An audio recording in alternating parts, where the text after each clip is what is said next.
Mbote nabino bandeko bozui libakwa kolanda ngai partout etandoeke mobimba na tombeli bino bolandi bolamu ya émission na biso panzan teke bandeko bobi ete sali mibo ebele to pe mikolo ebele o esali te tozo kuta na susu te tozo sola te mais to ko bunda wa bina mystique a fourmi ça viendra et to kokoma bandeko na ngai lelo so bomoni nga na bimili boso etando eke na bino po akoso na bino mayema kosala matope makoleka na mboka na biso Congo.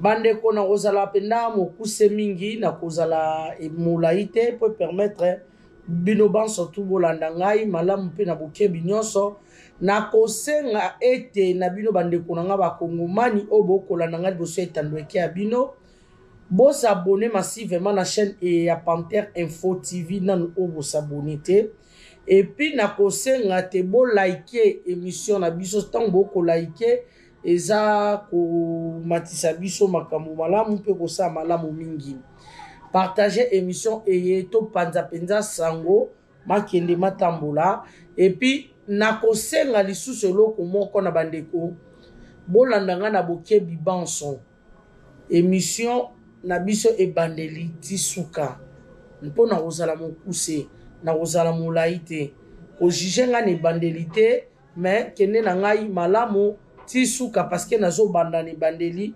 introduction bandeko ya susu bakotaka azape kozape te yoka maye oyo nalingi kobimisa pe nteke oyo nalingi kopanza bandeko lobi to landi biso banso na bokebi mingi maloba to pe ezalaki conférence de presse o mokonzi asalaki bakongomani banso tozalaki branché tobandaki kolanda mokonzi ya mboka tolandi na limemia mingi mpe na bokebi mingi ezalaki monde entier oyo tolandaki yango.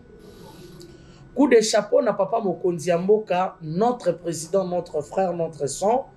Oyo ayebi penda kosolola na bayimboka ya ye babiso ba oyo ya ye bakongomani tosololi na ye kitoko atalisi biso nini penza oyo makoleka.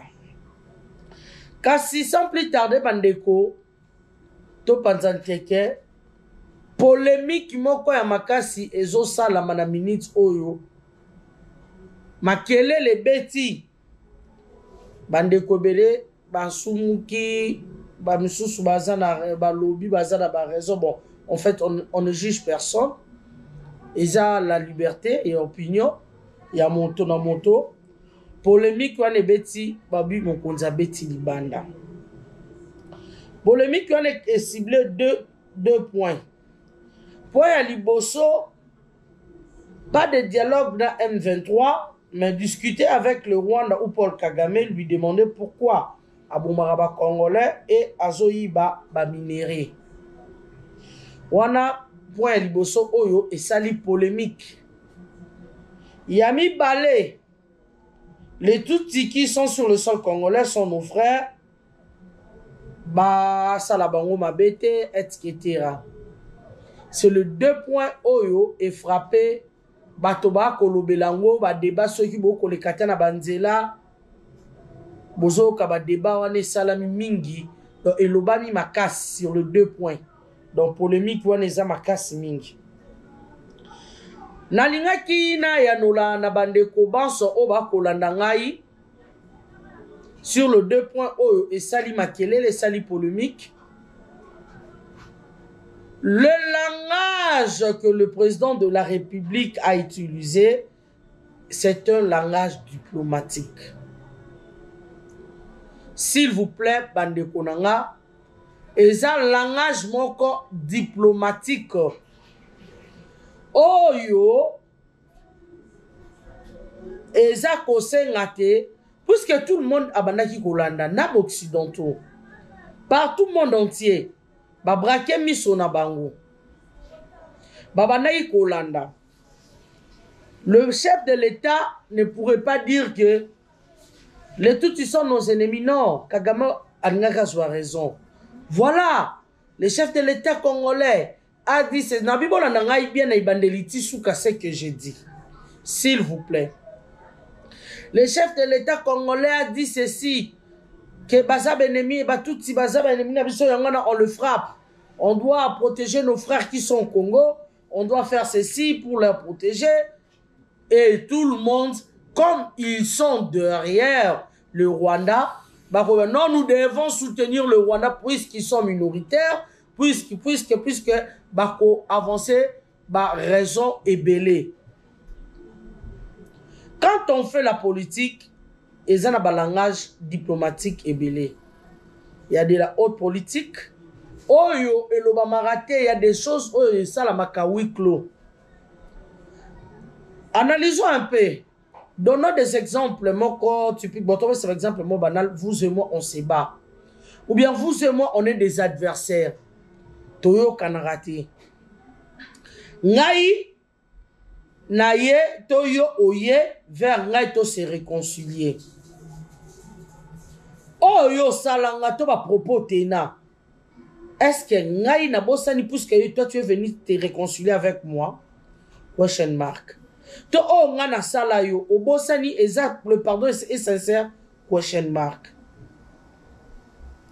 Et qu'aussi mbate puisque nous ne sommes pas sincères entre nous deux. Alors quitte à moi nenge ndeko aye ko senga nga aso solo na ngai boto solo la miable c'est que azana elo mo bombi sima azo kana toi c'est elo mo ko wana quelque part ngape fona za mayele donc soka beti ya de plan na ko céder ye abetelinga corner asalinga mabe il faut na za la veille na ndeko o alors ngape na za na mayele Oyi koyate ke omoni kutu d'ailleurs na kanela kiyo na lobaki na yo soki na zwi yo na koboma yo to yo ndeko na yo boma yo mondenge to osu na yo to sala réconciliation na cha poison na ngana liboko na koboma yo na mbote na kopesa ata yo mongo. Tout ne se dit pas haut. Ce sont de langage diplomatique oyo le chef a utilisé puisque azali na boanya. Tout le monde attendait cela à l'Oba. Tout le monde. Parce que vous et moi, nous le savons bel et bien.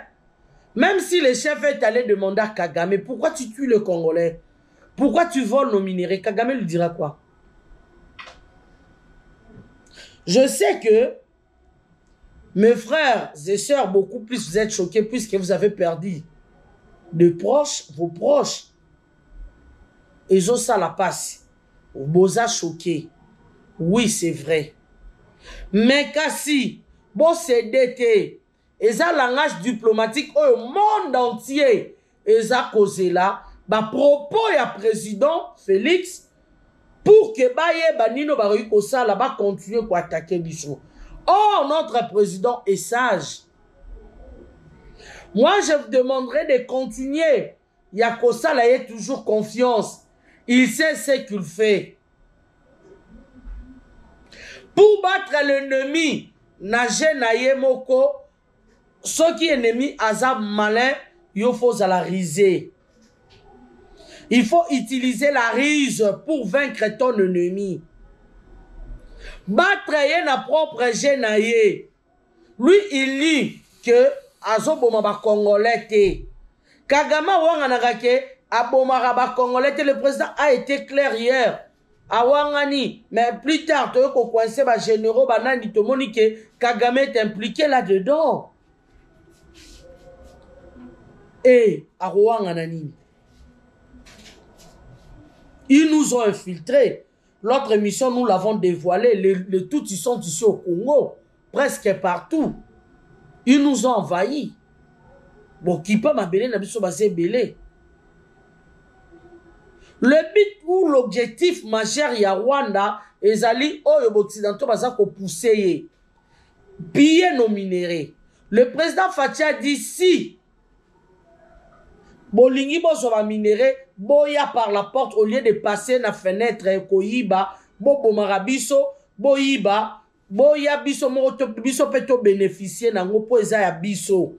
tout ça là échange entre Bosombi to Bozui légalement que de passer par la fenêtre et nous tuons. Non. Excusez. Le président a refusé cela. Nani ayebi angote.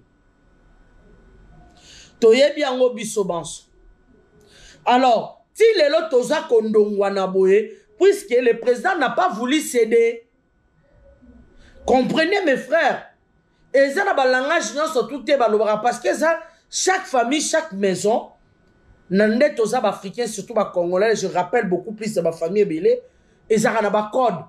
Bon, moi, on parle moussou ça y est, maman to papa, osa likamo, maman to papa, zolo balikamo, maman to papa, taliora misu. Obige misu oyo, papa na biso to maman na biso talingai et la ksitika. Ce sont des codes familiales. Là, monsieur, maman, bi, atina mnoramboka, lobino keno rozonanga mai. To kene banda benga de kon laksi longwa wada. Ce sont des codes familiales oyo et zalaka pareil. Le président ne pourrait pas kolobake non, on nous attaque par le Rwandais, les Tutsis nous tuent. Il ne pourrait pas. Il ne pourrait pas. Bon, tu es pas Tutsi. Bon, ça quoi que ce soit. Il ne pourrait pas. Ce sont des langages diplomatiques. Parce que le monde entier a mis sous braquet. Baso zera ba propos naye. Ne ba kokanya partir ba propos ana. Vous devriez savoir, vous ignorez.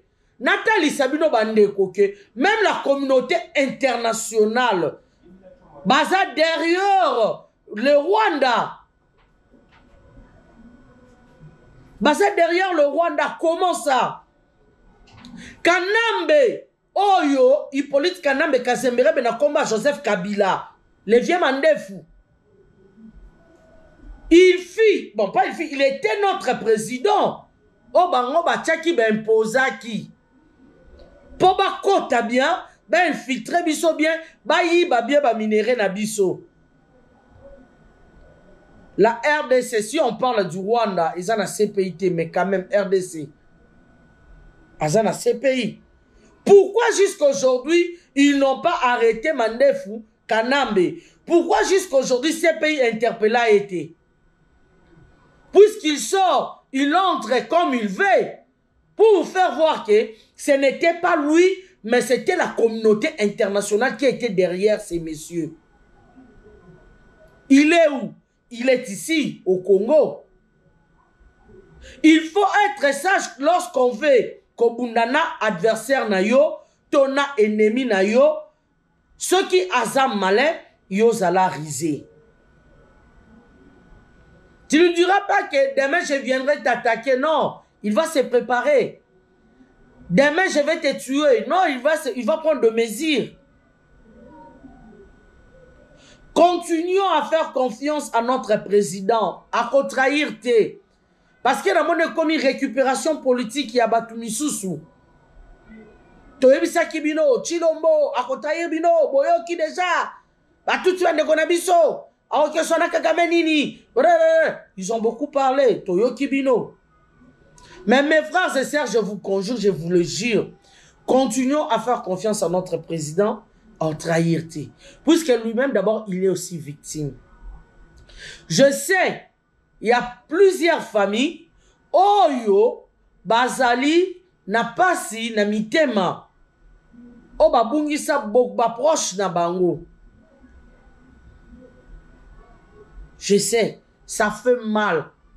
Mais, bande konanga bo CDT. Bo CDT na ba propos to ba dire oyo bato ba koloba que le président nous a trahis. Bon CDT. Jamais à Koki ko utiliser langage à Koki ko Tchabiso en danger. Vous et nous, Togozala tous en danger. Nous avons nos frères au Baza ailleurs, il y a pays. Bangope Libana Kuna Bakozala en danger. C'est tous les Congolais partout là où nous serons. Ici à l'intérieur de ce pays, nous serons aussi bien que. Parce qu'ils nous ont infiltrés. Ils sont partout. Il faut prendre des diplomaties. Il faut faire la diplomatie, une grande diplomatie. Il faut prendre des mesures. Oye Sengeli, pour se protéger. Le président ne passera jamais na écran ton étandoïke à l'Obake. Il y aura une guerre ou il y aura quoi que ce soit entre le Rwanda na biso. Bande konangai to raisonner eloko wana. Mokili mobimba baza kolanda biso. Mokili mobimba babrakaki misu na eloko wana na maloba ya président lobby. Bandeko, eza langage moko diplomatique. Personnellement, moi, quant à moi, je demanderai au président, mon frère, Yaya Nabiso, Fachi Beton, l'envoyé de Dieu, le lit du peuple congolais. Yanadage, na late et lobaka, qui wis pakem parabellum. Qui wis pakem parabellum. Celui qui veut la paix prépare la guerre. Je ne sais pas ce que vous avez prévu, mais j'ai bel et bien dit quant à moi. Je parle à Yaya, je parle à mon Yaya, à mon frère, à mon sang, des pères et des mères, et Ndekonanga. J'ai ce droit. Yoswana Ndekonanga. Excellence Yaya. Qui wis pakem parabellum. Celui qui veut la paix prépare la guerre. Comme nous le Congo, nous les Congolais, nous voulons la paix. Nous devons nous mettre la guerre. Mon condi, je sais que vous êtes trop chrétiens. Vous êtes trop chrétiens, vous priez beaucoup. Au sein de la Rapenza. Avant comme président, pendant et après, vous serez toujours chrétien. Parce que c'est l'éducation que vous avez reçue au sein de votre famille. Bravo à vos parents. Mais, mon continent, nous tous on est des chrétiens, grands frères. Étant chrétiens, même la Bible nous dit, Dieu le Créateur qui a créé le ciel et la terre, qui vous a créé, qui nous a tous créés. Le Dieu qui nous a légué cette terre, il y a Congo. C'est le même Dieu qui était, il est et il sera éternellement inchangé. Ce même Dieu a ordonné aux Israélites de se battre pour leur liberté, pour leur propre bien. Il y en a plein de versets bibliques, Yaya. Excellence, mon président. Nous avons 1 Samuel 15, 1 à 9, où là où Dieu envoya les Israélites d'aller tuer les Amalécites, de détruire la ville d'Amalek. Même les bétails, Dieu les a ordonnés de tuer, même donc Tina Banyama Nabango, oh bébé, Atikalate, puisqu'ils ont fait du mal et belé. C'est Dieu le Créateur. 1 Samuel 15, 1 à 9. Dieu a ordonné Naba Israélite, allez-y. Les Amalécites, Basali Mabe et Belé, Nakata Congo, le Rwanda. Ils nous ont tués. Ils nous tuent presque chaque jour. Nous sommes devenus comme des cafards. Ces gens, bazola ki sanzambe ke mutuna mokili na Congo azana tina ke sengeli nde fabiso tozala wana. Pourquoi ba Congolo saki ba Congolais? Ils nous ont tués sans remords. Or, dans Exode 20, on a dit commandement. Dieu exige de ne pas tuer quelqu'un. Ne tuez point. Donc Dieu n'a pas dit ne tuez plus, pas mais point. Le français est clair. Mais, bah, Malaisie, tu as bah, Rwandais, nous tue. Alors Dieu nous ordonne de se battre dans 1 Samuel 15, 9. Parce que ce Dieu n'a pas changé.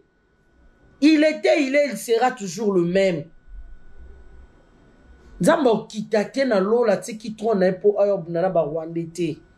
Puisque nous sommes comme des Israélites, nous avons aussi des soldats comme des Israélites. Non seulement 1 Samuel, il y a plein de versets bibliques. Il y a 1 Samuel 17, 48 à 54. Il y a 1 Samuel 17, d'ailleurs 11. Là où Moïse Azoko bunda atomoli maboko pour na gagner bitumba.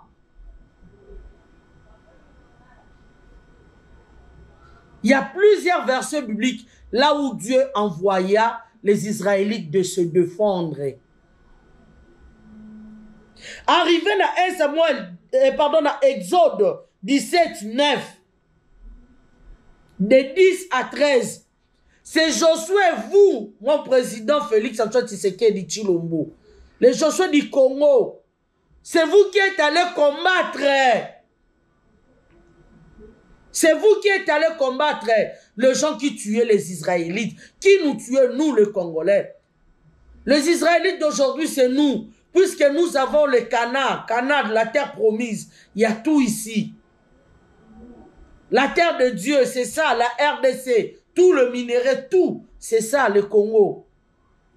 Nous, les Congolais. Le bonheur nous appartient.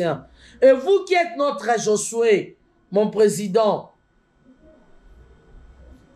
c'est vous qui êtes allés combattre ces gens. C'est pourquoi je reviens là au début lorsque j'avais dit qui whispa kem parabellum. Donc celui qui veut la paix prépare la guerre. On n'arrache pas la paix na côté ya na moto asimbelo épée et kochuba pe ko bomayo ozongate. Là je dis pas au chef, mais je dis nazo lo bandenge ada jezo koloba. Et c'est ngeli ko bunda ko se défendre. Même la Bible, non seulement Exode 17, 11, mais il y a aussi na Esther, sur total histoire, il y a Esther 8, 6. Toujours sur Esther 8, 12 à 13. Les Juifs s'étaient défendus. Aman a voulu tuer, Aman c'est Kagame. Abo Marara biso ba Congolais a exterminé, biso ça l'instruction ba Congolais. A récupéré Congo.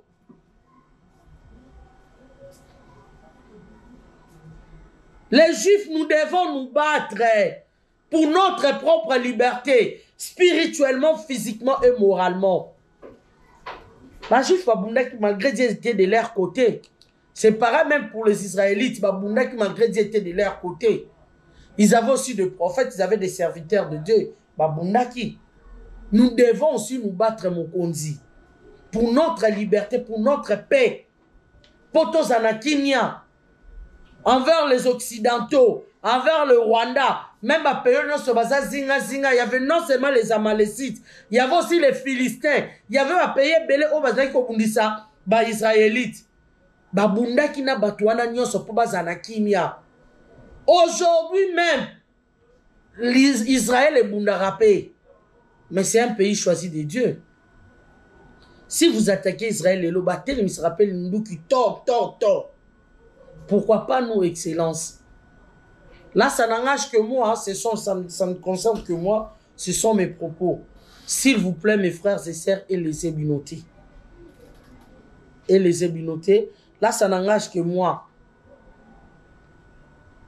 Il y a plusieurs versets bibliques où ils ont recommandé à ce que Nzambe atindi baboma batoana nyonso tout po bazwa kimia na bango dépendre même na banyama na bango bakoti kalate tout le monde na nyama on puku na bango boma ye o nyonso ya bango tumba.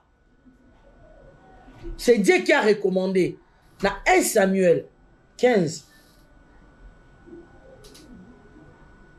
Les Israélites ont fait beaucoup de guerres pour leur paix. Et pareil, même pour les Juifs. Pour leur paix, Aman a décrété une loi. Baboma bangonio surtout. Babundina nous spirituellement. Et nous aussi c'est pareil, puisqu'on a de serviteurs de Dieu ici. Nous devons kobunda spirituellement et tokolonga et longo na Nzambe, puisque Dieu est avec nous. Et qu'est-ce qu'on bunda penda bonda bepena ba makofi.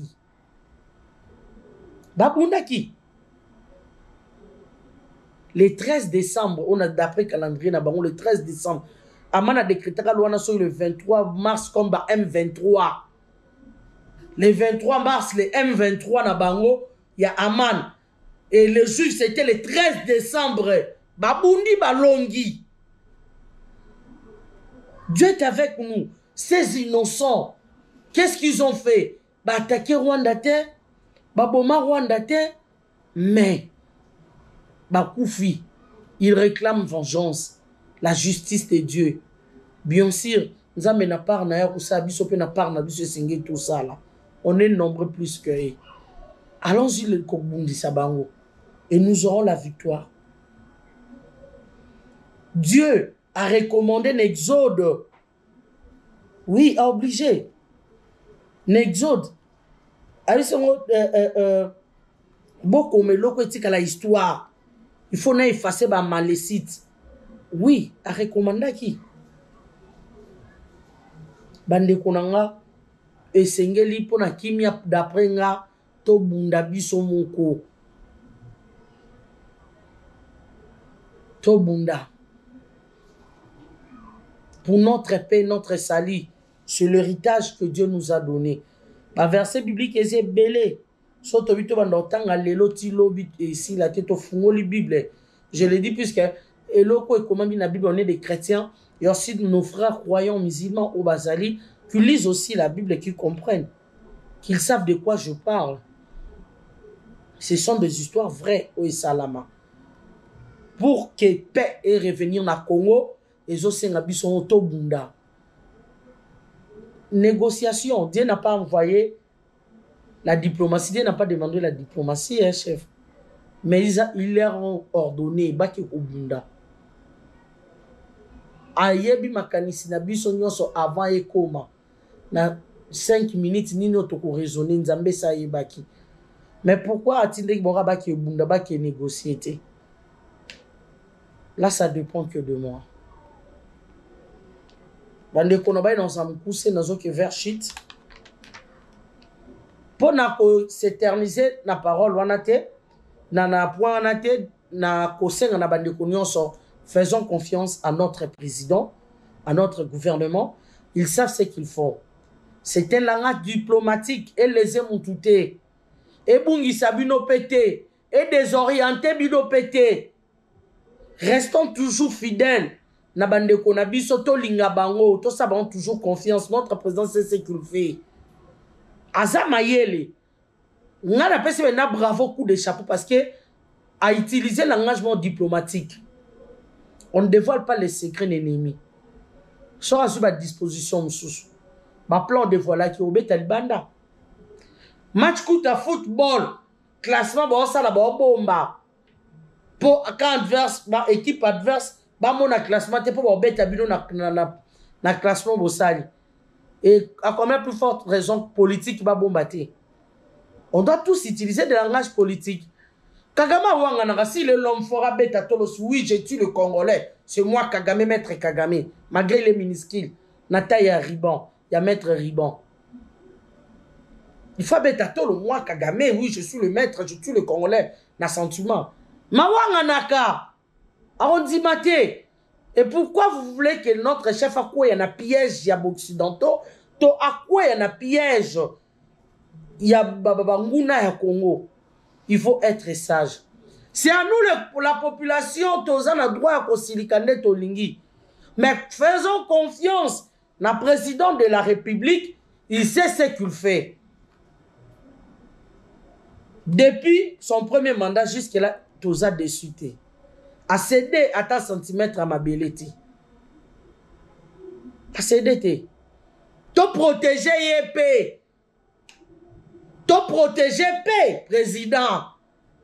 Te conserver paix, pouvoir. Protégeons le président, conservons notre pouvoir.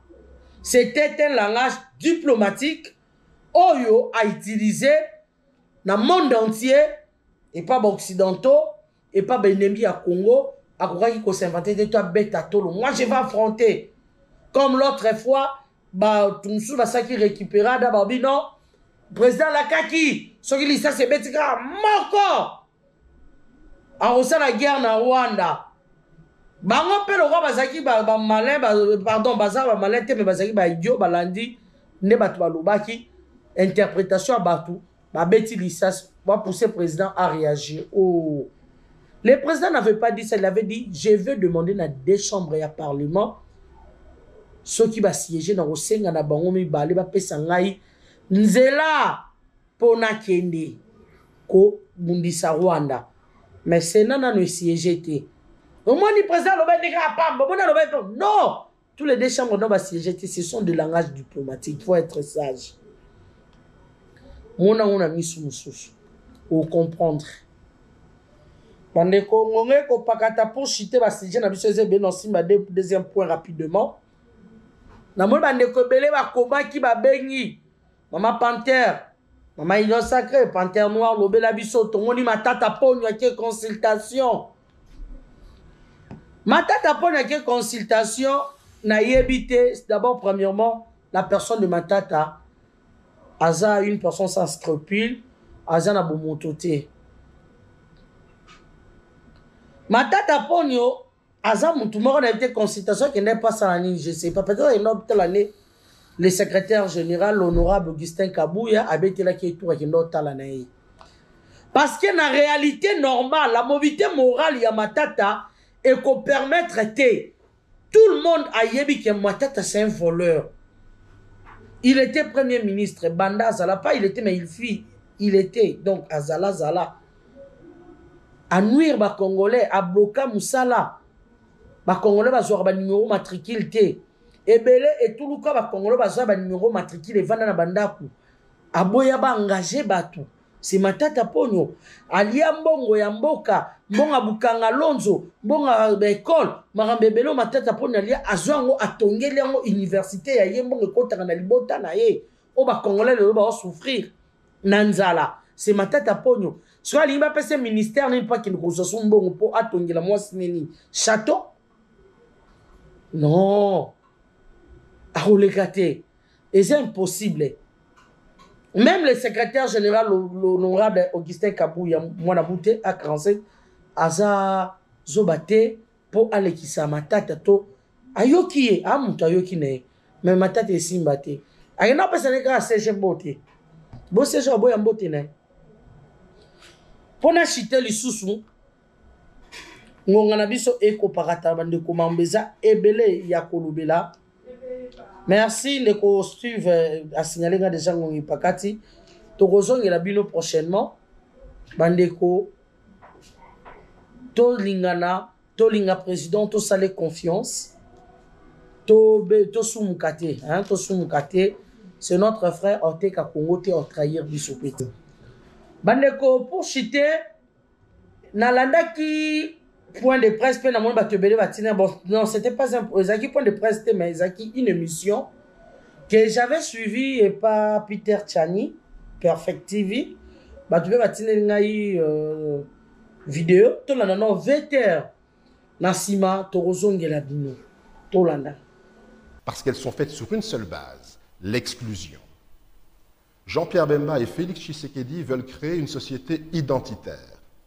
À telle enseigne même que il paraît que certains étaient contents que l'équipe nationale perde hier. Parce qu'on crée une société identitaire, parce que le réflexe n'est plus la nation, le réflexe devient votre identité, votre appartenance culturelle ou communautaire. Aujourd'hui, Moïse Katumbi, qui est le fils, l'arrière-arrière-petit-fils de Msiri, dont la mère est de lignée royale, et Jean-Pierre Bemba vient dire ce n'est pas un Congolais. Vous créez une société identitaire.